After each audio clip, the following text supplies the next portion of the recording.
today we're gonna talk about this small little beauty.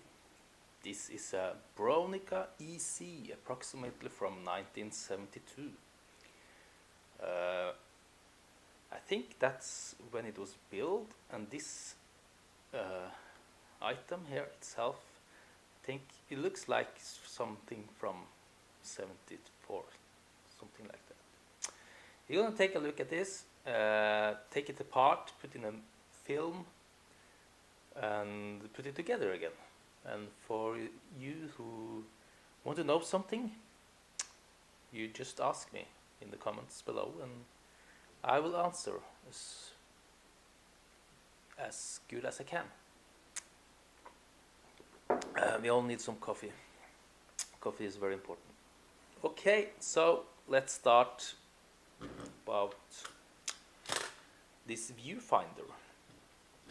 Yeah, I'm gonna zoom in the cam so you can see proper.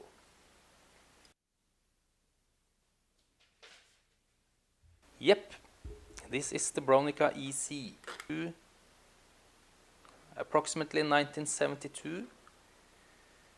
No details for how old this is compared to me, okay? But same year. All right. This little nice cam is not that small. Actually, it's a bit heavy. Compared to the Hasselblad, it's more heavy and a little bit clunky, but I like it. It's solid, stays very good in your hand, and yeah, takes great pictures for you. This is your tool. Of course, you take the pictures, but the lens here is so good that yeah, it's hard to fail. Very good. I close this and let's see. The viewfinder here has a magnifier, so you can easily look down and see through it and make it sharp, adjust it here. This is the focusing function. Very good. So let's take off the viewfinder. Then you press here this small little button here, and then you slide it a little bit up, kind of forward. It's very easy. So then you can see there is the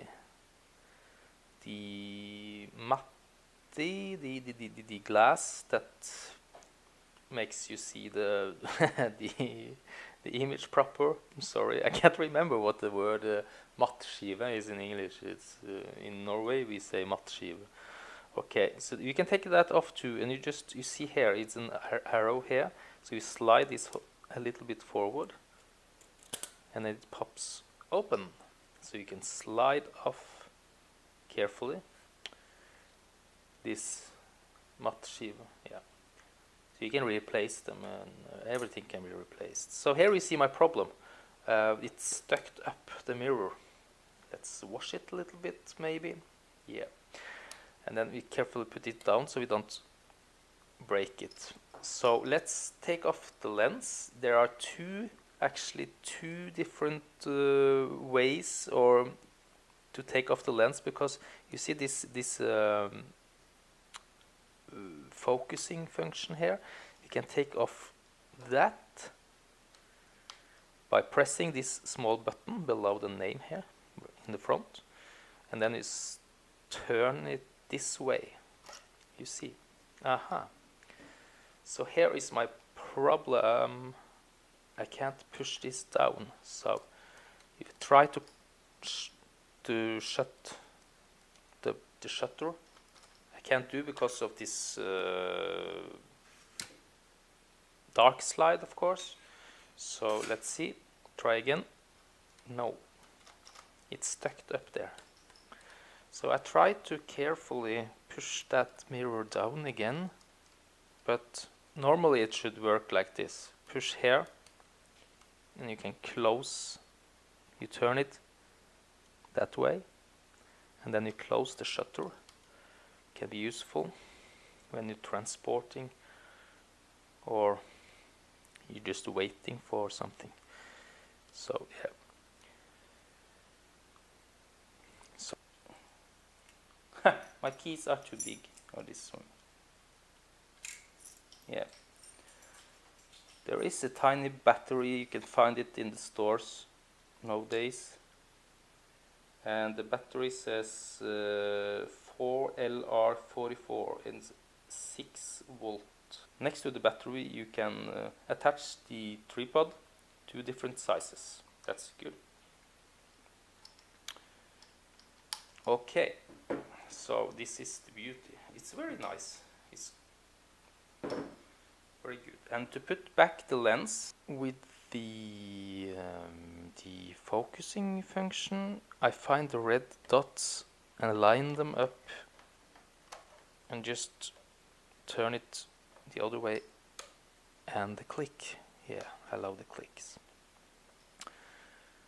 Here on this lens, this 75mm Nikkor, actually 2.8 aperture, I have this UV filter, skylight. I use it for 2 reasons. The main reason is to protect the lens itself. Oh, merde. And then the other one is when I am outside in the sun, it's very useful. So when we're focusing out here, we can take off the lens itself. On the side here there is a silver handle. Press it in, turn the lens over, and there it is, the 75mm lens. Then it's very easy to change the lens. Let's say you want a 150mm for portraits or something. So it's very nice lens. Actually, it's no dust and no fungus. Sharp, incredible good glass in this. To put it back, you find these red dots again. Yeah, and then turn it back. Click. These nice clicks. So the focus is not that far, but it goes approximately 2 meters. This lens, then the field, the limit for distance 2 and up. I think it's about 2 meters. Yeah. All right. To take off the film holder here, we have to put in the dark slide.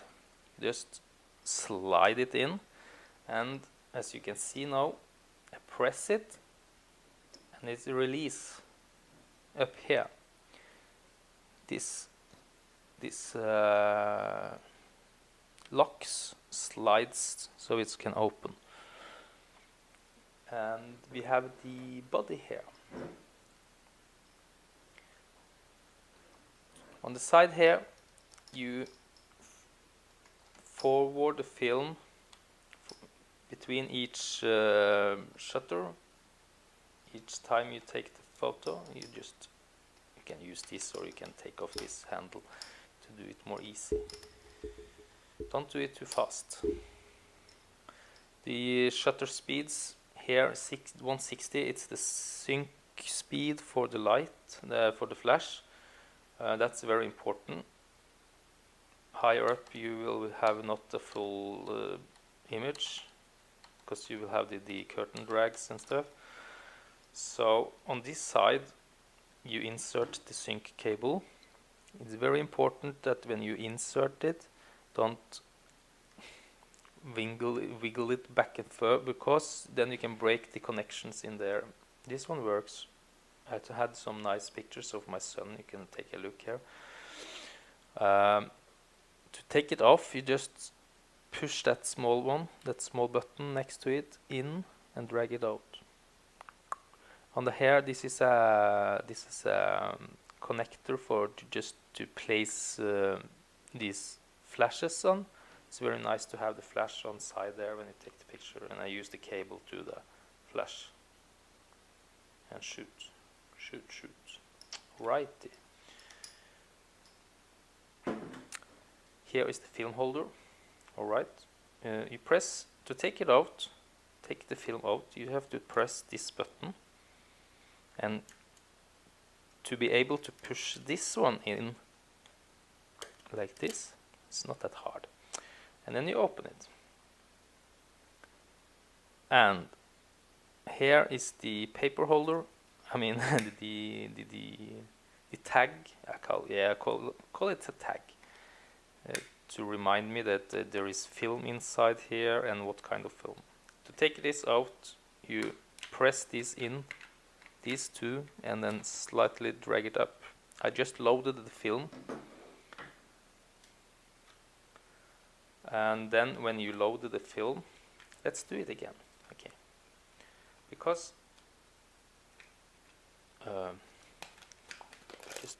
you just push this one in and carefully put it there, and you can wind, you see the film. So we take the new film like this, and you have to open it. Yeah, they have these ones secure, and then you place it this way. This is important. My first time I had to do this, I had to be very careful and pay attention to that this film side, not the white one, comes on the back side here. So now I placed it wrong, actually. Yeah.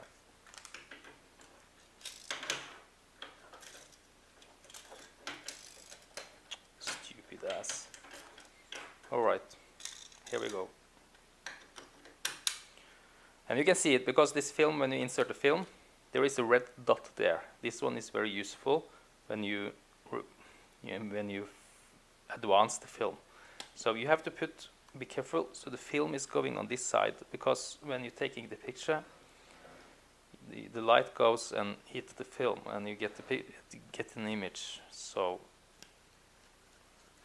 this is for noobs, but one time is always the first time for all of us. Yeah, and you just put it inside. There is a what do you call it? There is a place to insert this one, and I always put it over there, and then I just drag this one around by itself and forward it until the film, the arrow, and you forward it then nice and slowly until the arrow there aligns up with the red dot. Yeah, and so then it's ready. So you insert it again with the cogs to the cogs, okay? And you press this when you insert it, and it goes nice in, and you release, and then it's there, stuck. Can't fall out. So you close it, just push, and these nice clicks again. Yeah.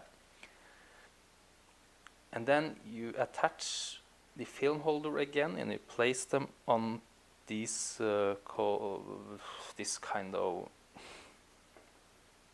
holders, and you just push it in so it locks. Yes. And on the top here we have the counter. It says 0 now. We have to advance the film, but my shutter won't recock, or whatever you call it, so we can't do that. And the count, the indicator here, you have to, for 120 film, you have to put it on 12 frames here.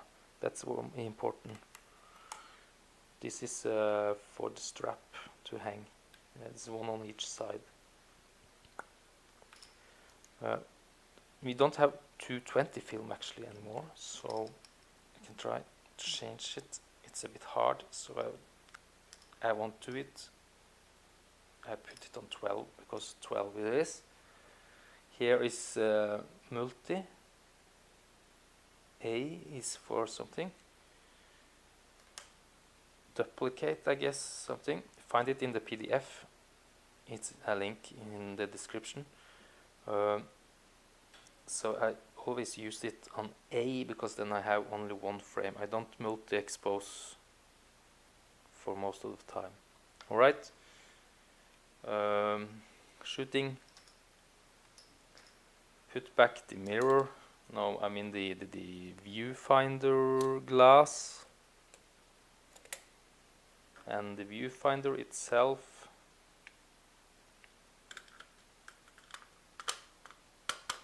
Right up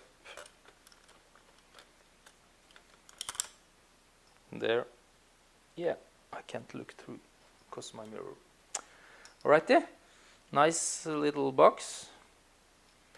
Very, very nice. The shutter speeds is from 1500 to 50, 125, 60, 30, 15, 8, 4, 2 and 1 second, 2 seconds, 4 seconds, and the B is for bulb, as long as you want.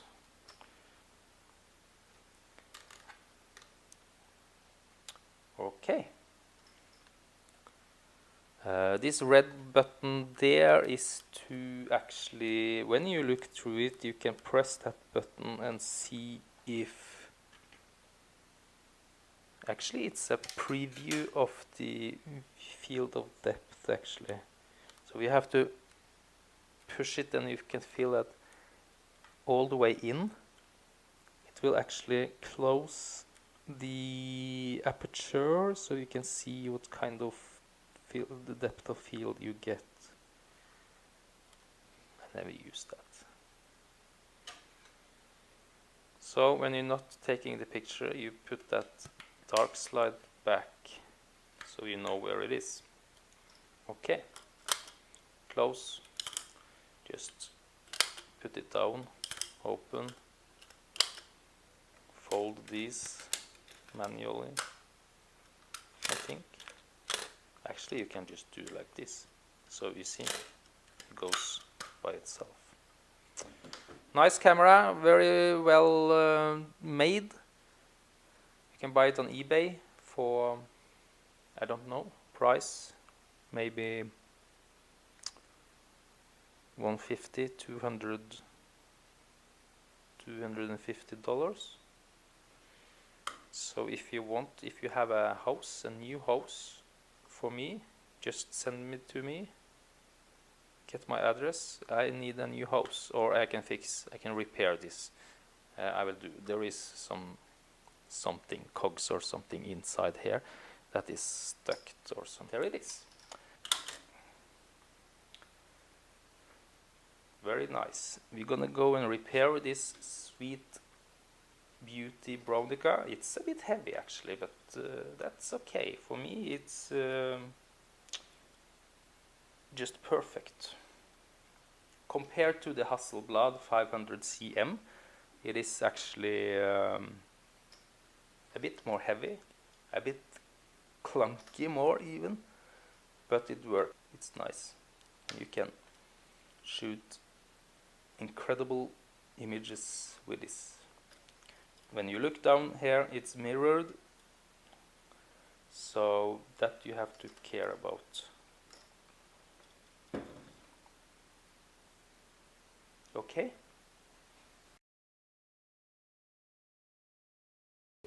Yeah, so that's actually it. Nice cam. Good luck. I found this on eBay.